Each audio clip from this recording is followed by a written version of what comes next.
Welcome to Perfectionists Anonymous, a podcast-style channel dedicated to unraveling the myth of perfectionist living. I'm your host, Caitlin, and I'm a recovering perfectionist. I invite you to sit down, relax, and hang out with me, your supportive friend, who knows how difficult perfectionism can be and who wants to find a better way. Thank you for joining me today. To hear the phrase, "our only hope," always makes one anxious, because it means that if the only hope doesn't work, there is nothing left. Lemony Snicket, The Blank Book. Greetings, fellow perfectionists. I hope you are all doing well. Today's episode is the first of a mini-series dedicated to exploring quote-unquote negative emotions. I put that phrase negative emotions in quotes because I'm not wholly convinced that they deserve the title. I'm referring to the big three: anxiety/fear, anger, and sadness. All three of these emotions are labeled as negative by our society. We are taught from a very young age that big expressions of these emotions are wrong and that they should be stifled as often as possible. Even happiness and joy, emotions that are essentially universally agreed to be positive, are stifled at times when they become too much for others to handle. Big emotions are too much, but big negative emotions are too much and unacceptable. Talking about all three all at once just doesn't feel right to me, because there are different stigmas and subliminal messages associated with each one. In short, each emotion is too dense a topic all on its own, and so I've decided to tackle them individually. Today, I'd like to cover the first one, and probably the one with which I personally am most familiar: anxiety or fear.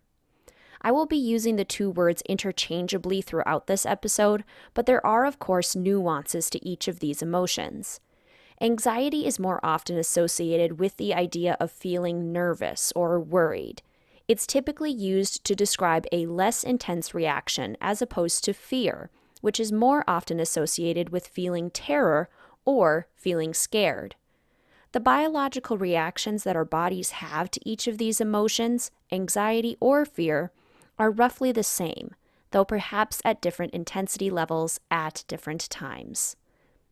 Everyone feels anxious or fearful sometimes. This is true. Anxiety is a basic human emotion. In the movie Inside Out, which, side note, is one of the greatest movies of all time, and you should absolutely watch it if you haven't already, fear is described as the emotion that keeps the main character, Riley, safe. Fear is always on the lookout for dangers, for things that could hurt Riley.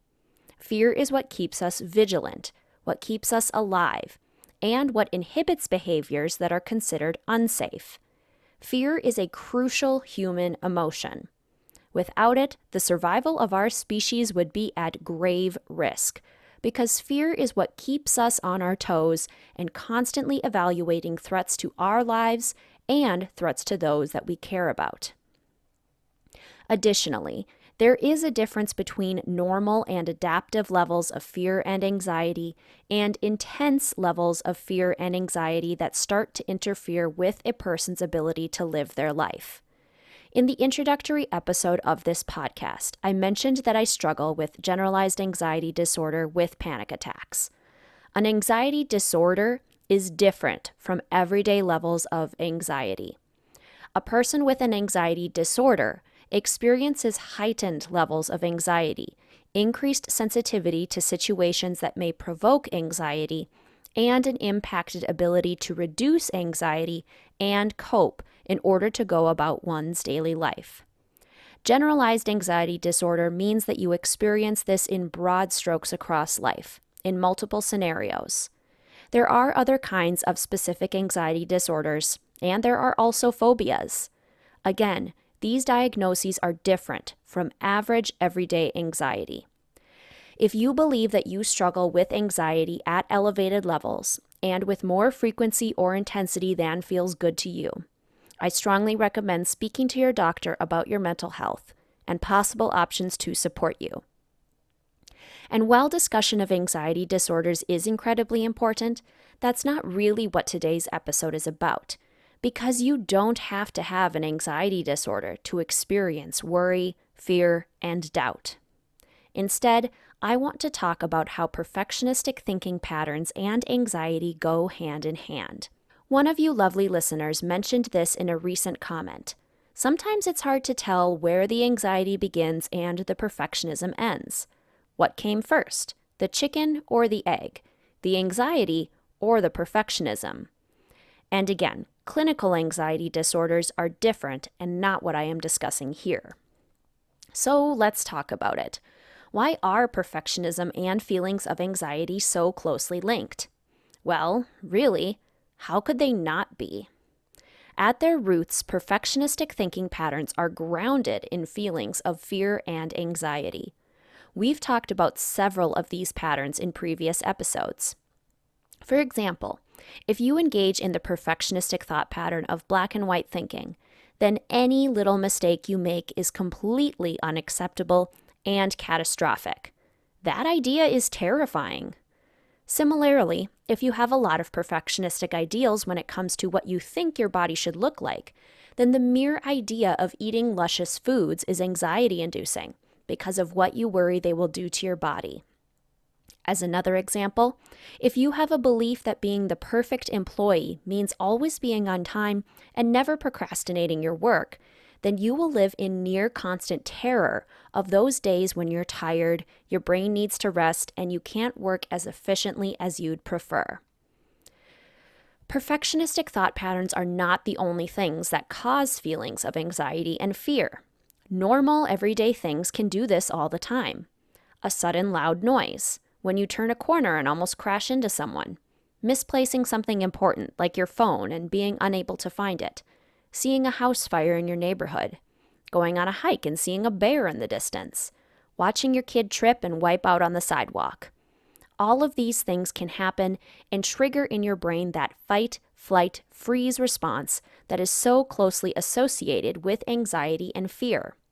None of these things are rooted in perfectionistic thinking, but perfectionistic thinking can make them worse. If your kid trips and wipes out on the sidewalk, the brain's response may be to feel afraid for their safety and well-being, so you rush to check on them. But then a perfectionistic thought pattern pops in. I should have seen that coming. I should have been able to prevent that. They're hurt because of me. I'm a horrible parent. What kind of parent is so inattentive that their kid trips and hurts themselves? Is that a logical thought? No, but perfectionistic thoughts rarely are. Let's do another example. If you misplace your phone and you can't find it, the brain's natural response may be to feel afraid of losing something valuable, both because your phone was expensive and because it has lots of photos and memories and your favorite apps. But then a perfectionistic thought pattern pops in. I'm always losing things. I'm so irresponsible. I'm so disorganized and messy. Why can't I remember where I put it? I'm so incompetent. Again, logical thought? No, but it certainly is a perfectionistic one. And this is how perfectionism and anxiety are linked. Anxiety does not necessarily cause perfectionism, and vice versa, perfectionism does not necessarily cause anxiety. But they do absolutely feed off of one another, and each can make the other more intense. Anxiety without perfectionism may follow the brain's typical fear response pattern. This involves balance with your sympathetic and parasympathetic nervous systems. When something happens that triggers a feeling of anxiety or fear, the sympathetic nervous system activates. Your brain wonders, do I fight? Do I flee? Do I freeze? And then, when you realize that the threat has passed and there is no immediate danger to you, then the parasympathetic system activates, and your body can re-regulate itself back to a state of calm. At which point you can think more clearly, problem solve, and return to a state of relative regulation. But anxiety with perfectionism gets more stuck, because that part where you realize that the threat has passed and there is no immediate danger, that part can become extremely muddled. If a feeling of anxiety comes with a perfectionistic thought, then it feeds the anxiety and reinforces the idea that the danger is not gone. Perfectionistic thoughts have this funny way of convincing us that the danger is still present, either externally or internally. Sometimes the physical danger may have passed, but the internal danger caused by thoughts like, I'm not good enough, I should have been better, why am I like this, what did I do wrong, how can I prevent this in the future? That internal danger persists. And we can't possibly feel safe when those kinds of thoughts are racing around in our brains. If we can't feel safe, then the parasympathetic nervous system is going to have an awfully tough time bringing you back to a place of calm. Because now, you're the danger. To yourself. I notice this happening to myself all the time. I do have generalized anxiety disorder, so this phenomenon is certainly amplified. But even in situations that would cause most people at least a certain degree of stress, those situations for me almost always end up feeling prolonged because of the perfectionistic thoughts that I layer on top of them. I'm not just afraid because I turned the corner and almost crashed into someone. I'm now also racked with anxiety because I throw a bunch of perfectionistic thoughts at myself about how I should have been more careful, I was going too fast, they must think I'm careless, I probably looked so stupid, I probably made a ridiculous noise, I'm so weird, they think I'm weird, etc. And then what could have been an isolated moment of shock becomes a whole afternoon of anxiety-inducing judgment and shame. Although, just like I've said in pretty much every episode of this podcast thus far, that's not how it has to be. We can choose to heap perfectionistic thoughts on top of our feelings of fear and anxiety, or we can choose to recognize them, question them, and give ourselves a little more grace. Sounds easy, right? I wish it was. Fortunately or unfortunately, our brains are incredibly powerful mechanisms, and learned patterns are understandably difficult to unlearn. Learning to disconnect anxiety and perfectionism isn't something that can happen overnight. It first takes awareness, and then it takes practice, and then it takes time. Awareness begins with knowing what feelings of anxiety and fear feel like for you. For me, anxiety feels like a racing heartbeat and a buzzing brain. The muscles in my arms, hands, legs, and feet feel tense, like I'm ready to run at any moment. My body feels hot and sweaty. My stomach feels nauseous. The next step of awareness involves labeling the emotion. I feel anxious. I feel scared. I feel afraid. I feel worried. I feel nervous. Whichever one feels right. Then, awareness involves evaluating the situation around you. Is there an immediate threat to you? If there was a threat, has it since passed? If so, what is maintaining those feelings of anxiety? Is it still the situation, or are there some perfectionistic type thoughts buzzing in your brain and maintaining that anxiety for you? If so, what are those thoughts? Are you being kind to yourself? Are you judging yourself? Are you saying things to yourself that you would never say out loud to another person? Give your brain this food for thought and see what it churns out. Sometimes this works, and sometimes it doesn't. And that's again because of the second components, practice and time. I have been actively working to examine my anxious thoughts and my perfectionistic thoughts for about 11 months now. And I'm happy to report that it is becoming more automatic for me to be able to catch them. Not all of the time, certainly, but more often than before, and with more calm, presence, and understanding than before. It's a process. And anxiety will never go away completely, nor should it. As we discussed at the beginning of this episode, anxiety is a healthy, normal human emotion that keeps us safe from danger and alerts us to things that our brain thinks are important. We need anxiety and fear just as much as we need any other emotion. It's important to allow feelings of anxiety and fear because they appeared in your body for a reason. Your body did an amazing thing for you and identified a threat in order to keep you safe. We don't need to try and rush it away, and we certainly don't need to judge it. Anxiety and fear are human, and we need them in our lives. What we probably don't need are the perfectionistic thoughts that could be feeding the anxiety and the feelings of fear and self-doubt to much higher levels than are required. And so, I invite you to embrace the anxiety when it arises, and to practice bringing awareness to it.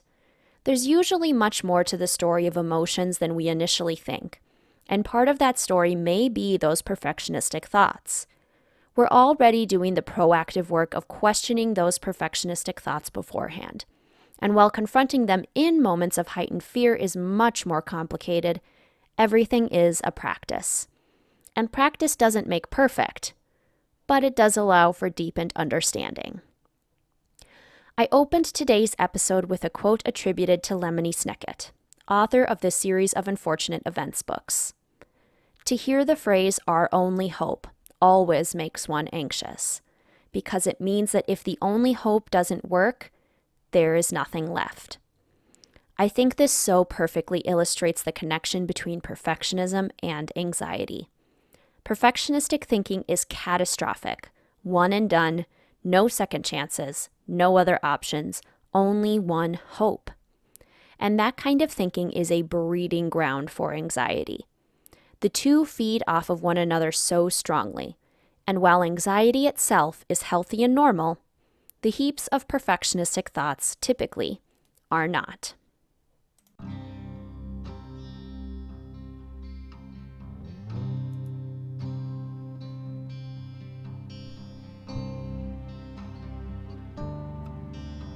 Thank you for listening today, fellow perfectionists. I hope you enjoyed this episode. If you did, please feel free to like, comment, subscribe, and hit that notification bell for more perfectionism-related content and to help the channel grow. If these episodes are resonating with you and you think they might resonate with others, please feel free to share it as well. Until next time, fellow perfectionists.